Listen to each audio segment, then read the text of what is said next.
Thank you and welcome to the show today. The topic today is the social impact of the Nashville flood of 2010.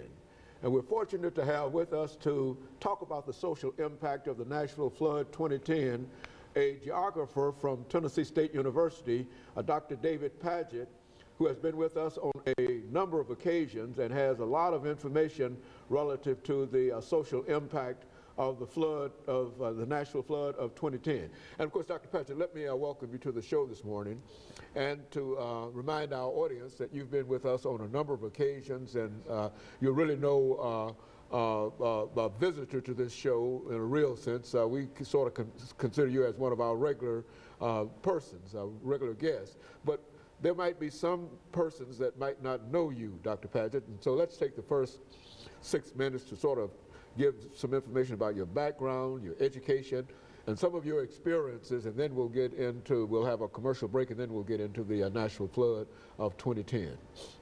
Okay, I'm currently a associate professor of geography at Tennessee State University. I've been at Tennessee State University for almost 14 years. I'm also the director of the Geographic Information Sciences Lab, which is basically where we use smart maps to look at any number of things, natural phenomena, urban studies, you name it. And so I also teach urban geography, I teach weather and climate, and so this study brings both of those two things together, looking at the urban landscape and, of course, in this case, the weather, this extreme weather event of 2010. I've been a part of the American Meteorological Society Weather Studies Diversity Project and also their Climate Studies Diversity Project since 2004. And so I bring that curriculum and research base into the classroom.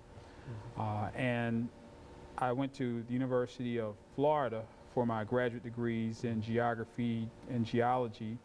And I went to undergraduates at Western Kentucky University, where I earned a bachelor's degree in geography and geology also. And so in a real sense, you've been involved in looking at the weather, and so the weather is more than a nice day to you. It has real meaning in a real sense, as it should to all geographers. Is that right? Oh, absolutely. I mean, if we are unable to predict the weather correctly, we don't eat. I mean, our agricultural system is significantly affected by things such as drought, and or there could be too much rain that can also be detrimental to food production and even livestock. We're somewhat sheltered in this part of the world in most cases, in that the weather conditions mostly determine what we decide to wear. But in other parts of the world, if it rains, people are unable to feed their children because their goat herds don't produce enough milk. If you look at places such as Bangladesh, where certainly Hurricane Sandy and Hurricane Katrina were horrific events, but that type of flooding happens every year in the monsoon zone of Bangladesh and parts of India. Every year, millions of people are displaced, but we don't see it in our newspapers, on our television, so being kind of shelter, that kind of thing, we might not even know that's happening. And so in a real sense, we could have a Nashville flood of 2010, and that would be significant in terms of where we are, but some of these places in other parts of the world will have a Nashville flood 2010 almost every year. Every single year it happens. And a large number of folks die in reference to that, to these floods and et cetera. Is that what you're saying? Absolutely. Deaths, people displaced. We have hurricanes that strike here, but for example, in 1998, when Hurricane Mitch went through Central America, 10,000 people lost their lives.